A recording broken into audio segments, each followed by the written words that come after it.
Laissez-moi profiter de ce moment pour féliciter chacun d'entre vous chaleureusement aujourd'hui. Vous êtes diplômés. Vous l'avez fait. Vous avez réussi. Félicitations à vous. Et en plus, vous l'avez fait par vous-même. Personne ne vous a aidé. Non, ce n'est pas vrai. Vous savez, c'est ce que je pensais quand j'étais jeune et que je commençais à réussir en tant qu'acteur. Je rentrais et je disais à ma mère, « Maman, est-ce que tu penses que ça va vraiment arriver? Je vais devenir si connu, je vais pouvoir vous aider tous, et je pourrais faire ci et je pourrais faire ça. » Elle m'a répondu, « Mon petit, calme-toi tout de suite, calme-toi tout de suite. Calme-toi tout de suite. Si seulement tu savais combien de personnes ont prié pour toi, combien de groupes de prière elle a mis en place, combien d'habits de prière elle t'a donné, combien de fois elle m'a éclaboussé avec de l'eau bénite. »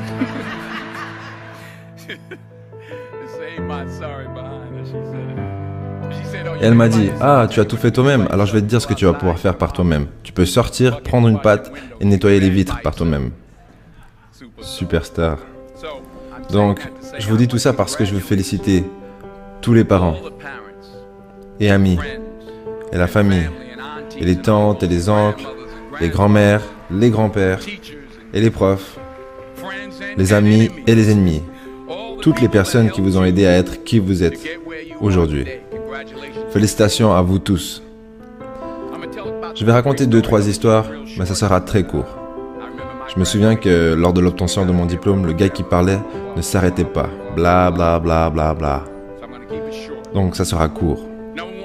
Numéro 1. Mettez Dieu avant tout.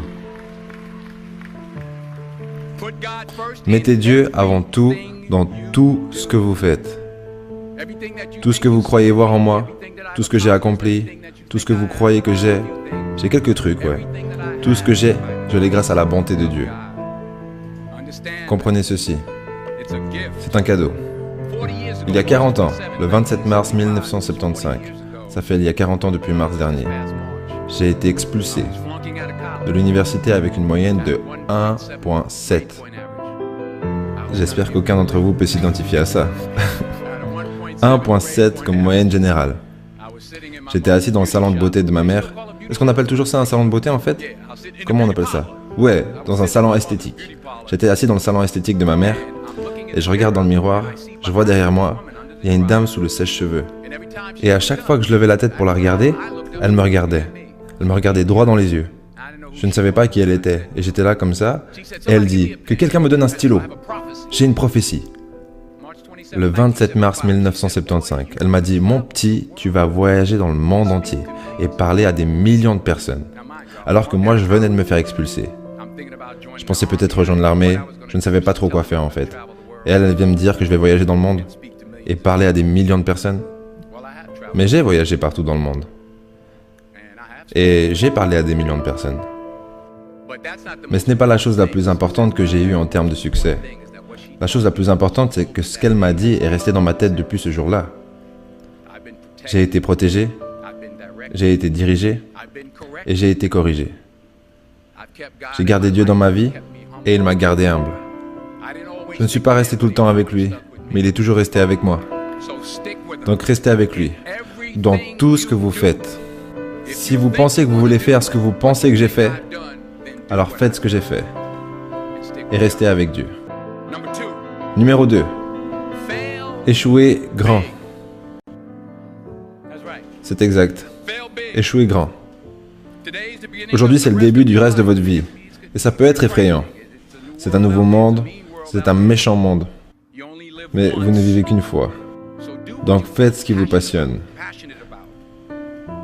Prenez des risques. Professionnellement, bien sûr.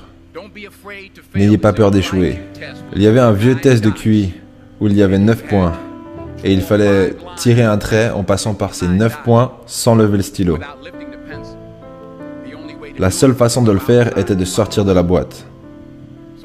Donc n'ayez pas peur de sortir de la boîte.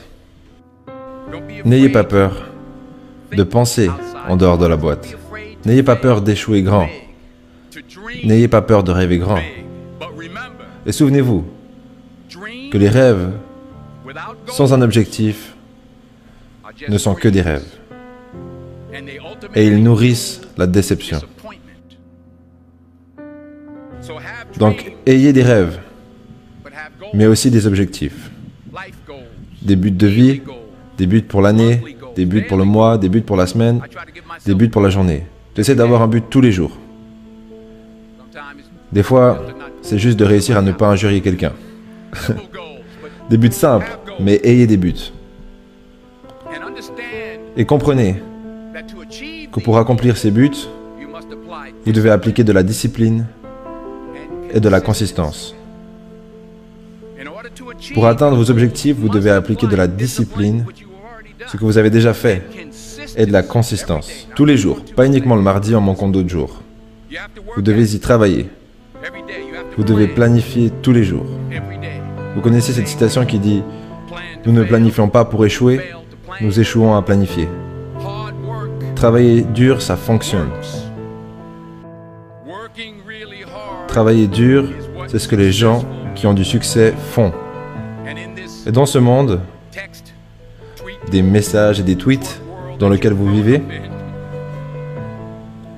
souvenez-vous que ce n'est pas parce que vous faites beaucoup plus de choses que vous accomplissez plus de choses. Souvenez-vous de ça.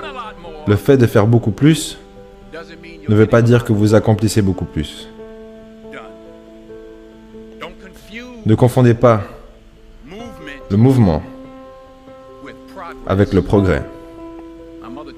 Ma mère me disait, tu peux courir sur place tout ce que tu veux et arriver nulle part. Donc continuez à vous battre, continuez à avoir des objectifs et continuez à progresser. Numéro 3. Vous ne verrez jamais un camion de déménagement derrière un corbillard. Je vais le redire. Vous ne verrez jamais un camion de déménagement derrière un corbillard. Je m'en fiche de savoir combien vous gagnez. Vous ne pourrez rien prendre avec vous. Les Égyptiens ont essayé. Ils ont été volés. C'est tout ce qu'ils ont eu. Vous ne pouvez rien prendre avec vous. Et ce n'est pas combien vous avez qui compte. Mais c'est ce que vous faites avec ce que vous avez. On a tous des talents différents. Certains d'entre vous seraient docteurs, d'autres avocats, d'autres scientifiques, d'autres éducateurs et d'autres infirmières. Oh, ok. D'autres pasteurs. La chose la plus égoïste que vous pouvez faire dans ce monde est d'aider quelqu'un d'autre. Pourquoi est-ce égoïste? Parce que la gratification de bien-être que ça vous apporte, ce merveilleux sentiment que je ressens en aidant les autres, il n'y a rien de mieux que ça. Enfin, peut-être un ou deux trucs, mais en tout cas, rien de matériel. Ni les bijoux, ni les maisons, ni les voitures. C'est le bonheur.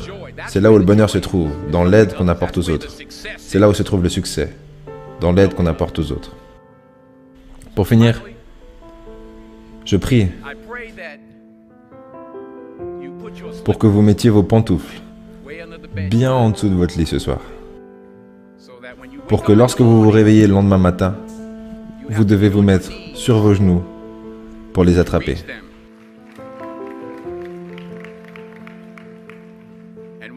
Et quand vous serez là en bas, dites « Merci. Merci pour la bonté. Merci pour la pitié. Merci pour la compréhension.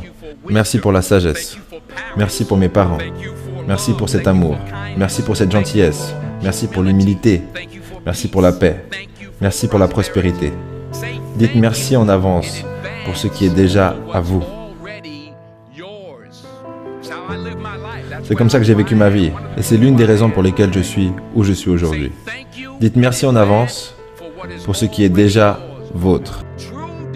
Un désir profond dans votre cœur pour quoi que ce soit de bon est une preuve venant de Dieu qui vous a été envoyée en avance pour vous indiquer que c'est déjà à vous.